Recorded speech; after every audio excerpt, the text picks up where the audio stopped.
$4.5 million is what the app Angry Birds has generated on the App Store. And that's after 6.5 million units have been sold. Great piece, which I've linked to in the description. That got me started on how much revenue the apps are really generating and how a developer should think about it and what can really be set as an expectation. And there is another story where you can see that the App Store has generated 5 billion downloads and 1.5 billion as a whole App Store revenue, which if you look at it, most of the apps, 50% of the paid apps, have less than 1,000 downloads. Less than 1,000 downloads. That's not much. And to be expected, of course. The average selling price, according to this same source, is between $2 and $4, which if you remove the Apple's 30% cut, you get $2,500 per developer of paid apps. So an average paid application on the App Store is making about $2,500. I'm pretty sure if you remove the Angry Birds type of apps, which are the most grossing apps, you probably get like $500, which isn't much. So, I've looked at the other types of revenues those apps are getting, and one of them is obviously the advertising. So there's another source today in the Wall Street Journal from PricewaterhouseCoopers, which talks about an estimate of barely more than $500 million, the whole online marketing market on mobile apps, which isn't much either. It's pretty low, but it's booming. It's really growing fast. It's probably one of the most exciting opportunities in the next years because just because the mobile is becoming our main screen.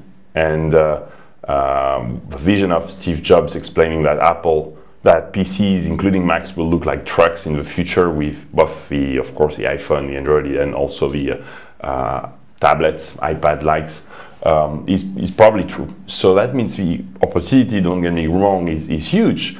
But the reality as a developer is, what you can expect. And what you can expect is if you look at numbers, you get an average. So I looked for an average of download numbers for free apps and could not find it. So if you know any source with like the average number of downloads for free apps, not paid apps, but free apps, would be very interesting. What they give you, the App Store and the Android marketplace, is they give you either download numbers or active installs. Android gives you the active installs, which is whomever has your app on your phone.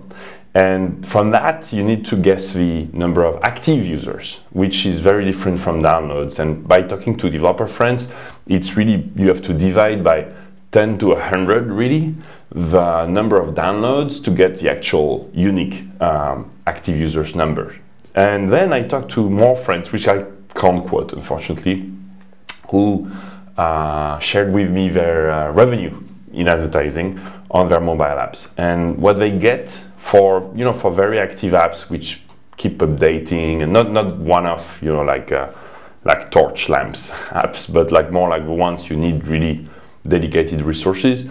When they're very successful, it's like 10 cents to 30 cents per month in revenue per active user. So that means if you have a full-time developer, say $5,000, which is really low, by the way, in San Francisco, it probably is, an iPhone developer is more like $100,000 plus. That means you need 50 to 100,000 active users for one app to pay one full-time developer.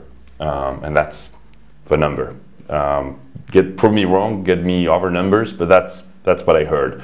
So I'm not, I'm not saying I'm not excited. We're investing a lot, and we keep investing on our iPhone, Android, BlackBerry, and we have a Windows Phone 7 app coming for Seismic, my company. But I just wanted to cut the bullshit and have a look at the real numbers. The real numbers are paid apps, very few, and I know a lot of developers are actually stopping their paid apps because they don't get enough from there. And if you go free apps, even if you get high download numbers, you need to look at the active, of course, users, and then monetizing them you need a lot of users basically, and just kind of wanted to share what I learned, that the expectation should be pretty low in terms of mobile apps revenue for most developers. And then of course there are a few successes, but there are very few of those. Now, don't get me wrong, again, I'm super excited. I think it's going to be one of the largest opportunities in the next years, but today, not that easy.